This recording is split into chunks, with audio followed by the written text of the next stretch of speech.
الرمي كلش كثيف، يعني الرمي كلش كثيف.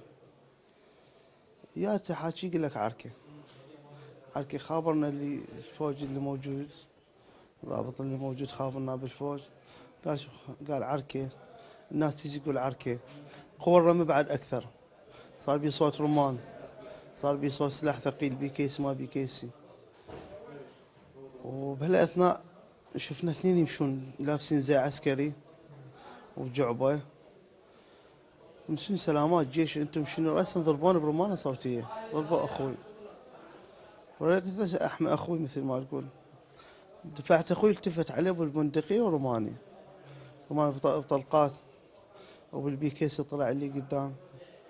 هاي شنو هم يجون يا تجمع محلات قدامنا ضربوها تجمع، قلت له استشهدوا اثنين بيها. جاي امشي بالشارع هو صحباني ما ادري، ولكن هم لاقونا اثنين عبالنا لابسين مدني زي عسكر وهاي، حسبالنا شرطة احنا، والنوبة قام يرمون علينا.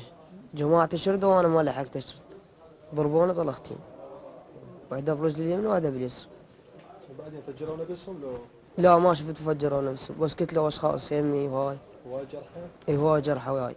الحقيقة أنا ما كنت موجود أثناء الحادث، أنا لين عسكري وداوم بسبايكر، فجاني الخبر من أهلي قالوا إرهاب داخل المنطقة، فقام يرمي عشوائي، رميهم عشوائي، أذوا الأطفال، أذوا النساء، أذوا الكبار، ما عندهم لا رحمة لا أي شيء إنساني ما عندهم.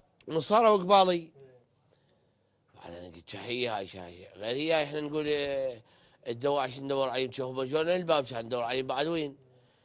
وب40 عندي بالبندقيه رميت مفرد، قلت خاف ارمى صلي وما الحق عليها مفرد، طق طق طق طق، كل واحد طقيت لي 3 4 ورد عليهم، كل ساعه هم صفه اثنين اثنين اثنين اثنين، كل ساعه كل ساعه كل ساعه كل ساعه، خلصيتهم طلقات كلهم بيهم على السريع على السريع، ارمون على حوض الصف. هم طاحوا واحد خرع على الثاني وطاحوا قباله بالباب، باب بقابيل البيت مال الباب طاحوا اثنينهم.